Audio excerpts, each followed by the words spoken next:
So we see the board state at the current moment. This is likely game two. Well, actually, with the 15-minute delay, it's possible this is uh, Very likely it's game one.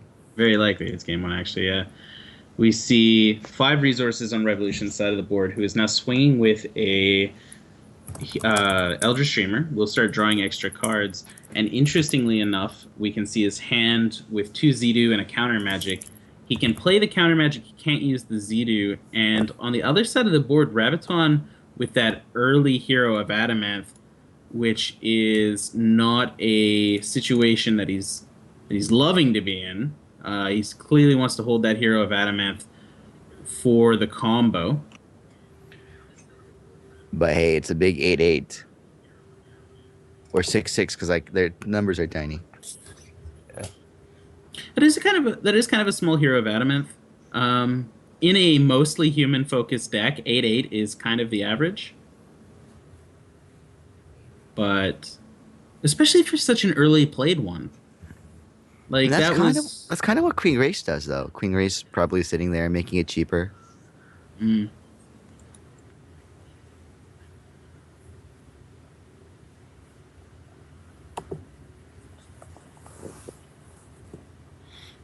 we see the Lord Benjamin hit the board.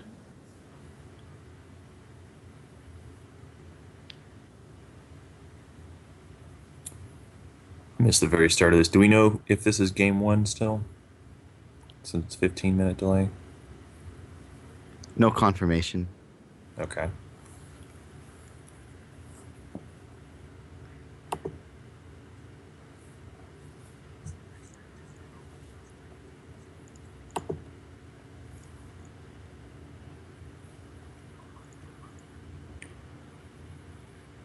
Revolution does have the option to champion power here. Rabbiton down to 14 with that attack. I mean that Elder Streamer unblockable. Unblockable is such a great keyword. Makes Elder Streamer really need to be answered. And if not, Revolution draws a card every turn. Ends up with a very tiny rock elemental. I guess it's not the worst it could be. But 2/2 is not what you want to see here.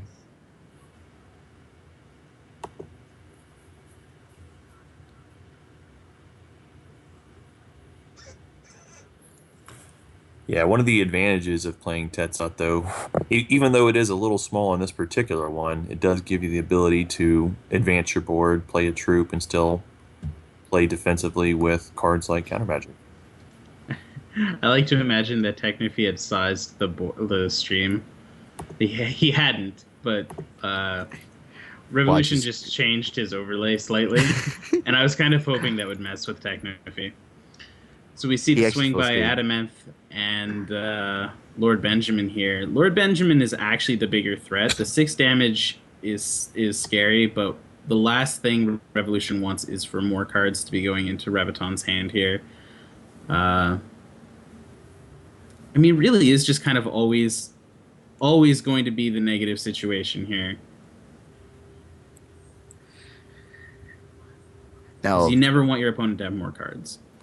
Revolution only has 2 Sapphire thresholds, so Zidus cannot be played even though he is at 6 resources. He would require 1 additional Sapphire for that. And that can at least stop Lord Benjamin for a while, but still 5/5 not big enough for the just big enough hero of Adamant. We see Cerulean Mirror Knight hit the board. Interestingly enough, that Cerulean Mirror Knight is not actually the cost-reduced Cerulean Mirror Knight, or the cost-reduced troop. The Azurfate Sorceress is. And the Azurfate Sorceress quickly counter-magicked by Revolution. That is...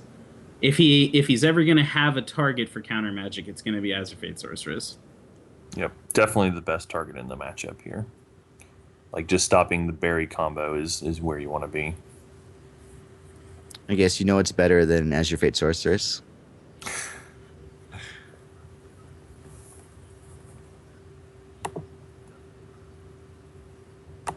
Another Azure Fate Sorceress? Your own Azure Fate Sorceress. As the Sapphire wasn't drawn, that is the play. Azure Fate Sorceress with a different set of gems. Speed and damage when it enters play. to an opposing champion. Or target champion. I guess you could damage yourself if that was relevant. And for what it's worth, it has been once in my time of playing. I have once upon a time damaged myself with Azure Fate Sorceress to bring myself down to the point where I could play Heroic Outlaws for free. You don't use it you don't use it often, but when you see that interaction, it's nice to have that option. Revolution pointing out the triple sapphire that he needs for his Zedu. Town Crier with a board full of humans, drawing 5 and then having to discard 2. Drawing 5 is huge. And then you just take the 2 cards you don't need. Of note, Rabbiton is actually at 4 resources. So he may actually need some shards here. Granted, a lot of, like, Queen Grace helps a bit, and the fact that these humans are 4 cost or less, like, it's not killer, but more resources would enable multiple plays. Especially with a hand that huge. Still no wild shard on steel side of the board here. And Azure Fate Sorceress has speed instead of flight, so that is not actually an answer to Lord Benjamin. We'll continue filtering humans out.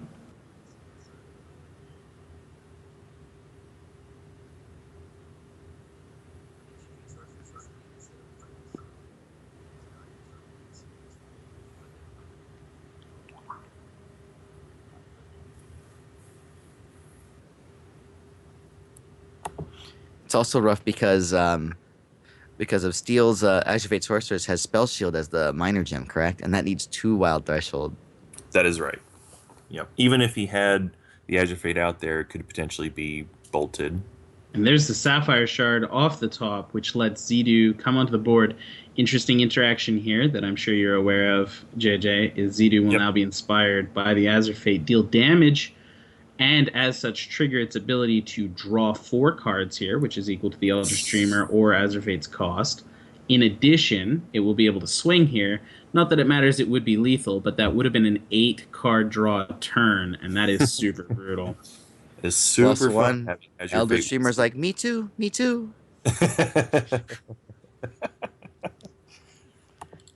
Can't let Zedu have all the fun? Here's my card.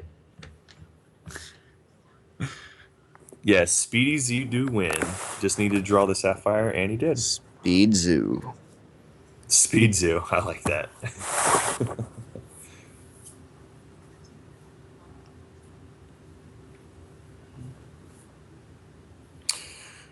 All those cards drawn and no shard. It's true. That is one of the downsides of playing the tri-shard decks. Sometimes you have a little trouble finding one of your shards pairings that you need. That was a pretty deep dig, though, with 5 cards from Town Crier.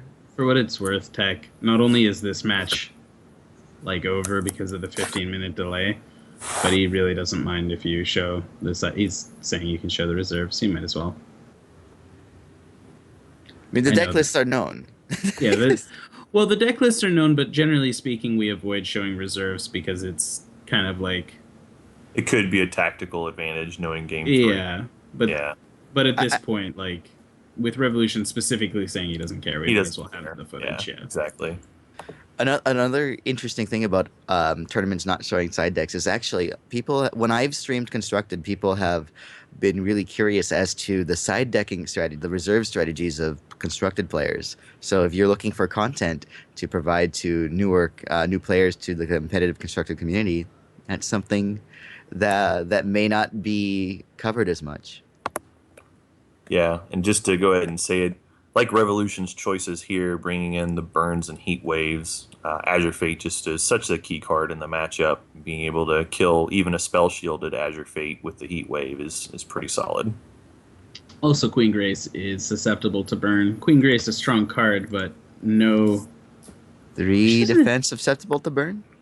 To burn. Does she have 3 bolt. defense? To bolt. Sorry. Bolt, definitely. Bolt. But he does have lots of targets that are susceptible to burn, though, like the Sight of the Sun, and I'm pretty sure he runs Mirror Knight as well. Benjamin, Mirror Knight. There's a snap keep right there. So definitely a lot of targets for burn and heat wave. That's the joke, right? Bad card, dies to burn. 0 out of 10. So we see Reese and Cerulean Mentalist in hand. Certainly a good opening hand. We see the lead with the Shard of Innovation. Always kind of like the strong opener here. If you don't have a turn one play, you get rid of your dual shard as quickly as possible.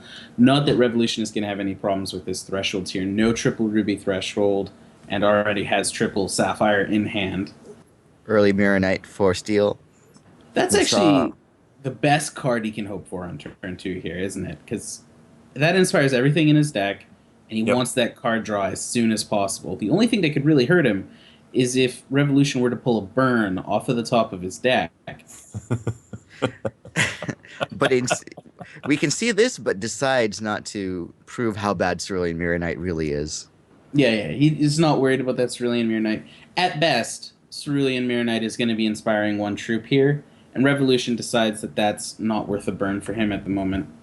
More valuable to get one additional earlier turn on Reese. Rabbiton on the other side of the board does reach all three of his thresholds this turn, and manages to play down Queen Grace. Queen Grace, an interesting early play here. Not only does it get inspired and is a fantastic ability. Oh, no swing with the Mirror Knight. Interesting. It's a fantastic ability enabler. It lets Rabbiton do things with his deck, but it is a unique troop. So, want to point out, I think the no swing there is just respecting the deck list and seeing that he does have Fisher Smiths and potentially could have tunneled that there. Yeah, absolutely. And tunneling a Fisher Smith versus a Mirror Knight would have been a perfectly acceptable play. We see Buccaneer come out here, which will knock that Cerulean Mentalist back to hand. This is now two troops that have been inspired by Cerulean Mentalist that didn't necessarily have to be. Mirror Knight. That's the one. Yes. I said Mentalist. I realize I flubbed the biscuit, but It's okay. It's early.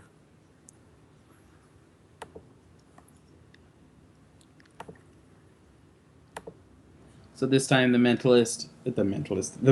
Knight, the Cerulean guy, swings in, gets that 1 point of damage in. That one guy from Cerulia that does that thing to draw Yeah, those Cool cards. thing. Yeah. That could describe like 7 cards. We see Eldritch Dreamer come down. No Mentalist here. Revolution doesn't get greedy. Try to get the Mentalist inspired Eldritch Dreamer. Queen Grace exhausts herself to reduce the cost of a card in hand.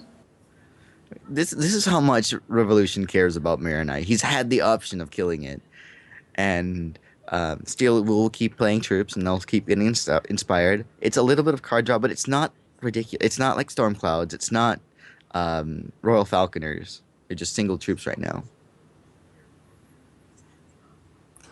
I mean, it's valid if you plan on never killing any of the other troops and just racing them. That you can just ignore. If the Mirror Knight's power comes from doing the trading of resources. That's true. Here's a Hero of Hero Adamant. of Adamant. Seeing a single Zero. other human. Oh, a 2/2 Hero of Adamant. That's brutal. That's brutal.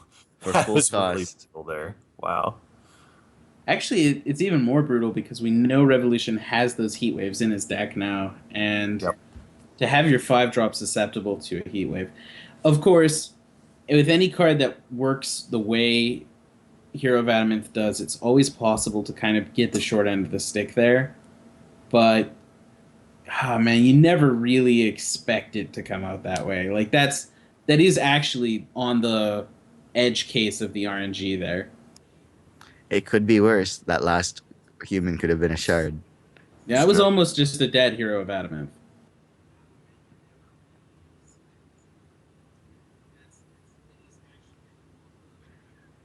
It is fun though because we have that symmetry a little bit here where Revolution's got the rock elementals that are susceptible to that, and we see Rabbiton Steel who's got the hero that is susceptible to it as well. The big difference being one costs 5 and the other costs 6 charges. True, that's true.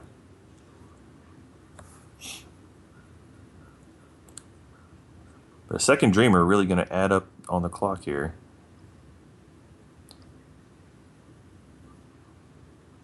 I'm Steel, I probably would consider, yeah, just attacking with both guys and letting guy die for card draw. Here we see Hero of Adamant number another 2. of Hero of Adamant. This This one time seeing 1, considerably. 2, 3, 4, 5, plenty more. Revolution making note of what is and isn't available within these 10 cards. Is that It's or just actually not really, missing one card. is that or just really fixated on that wild shard?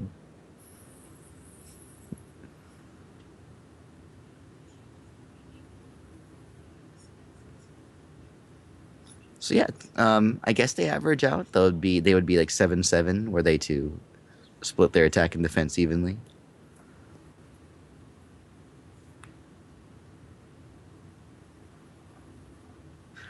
I mean, Revolution with the one resource and still able to burn that Mirror Knight. I guess it's done its damage, so it's not really important.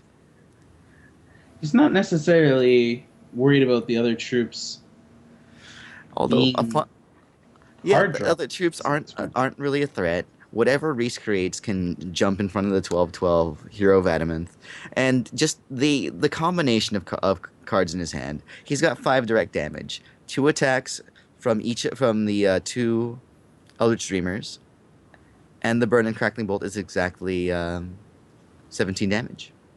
It's interesting. We see the Victoria revealed by Hero of Adamant. An early Princess Victoria would have been huge here for Steel. That life drain would have been, without a doubt, game changing. And now we see Zidu hit the board. You can put a card in your deck and it might never show up. This is the matchup full of revealed cards and become big. A 3/3 Rock Elemental, slightly below average, made up for by a Slaughter Gear just appearing next to it. I don't know what could have possibly made that Slaughter Gear. Maybe it's a bonus from that charge power. Sometimes it creates a Slaughter Gear. No, Reese made that. Sometimes it creates a Slaughter Gear. Definitely the Reese. So it looks like Steel will concede there, and we will... I believe round 2 has actually already begun. The judges let that go.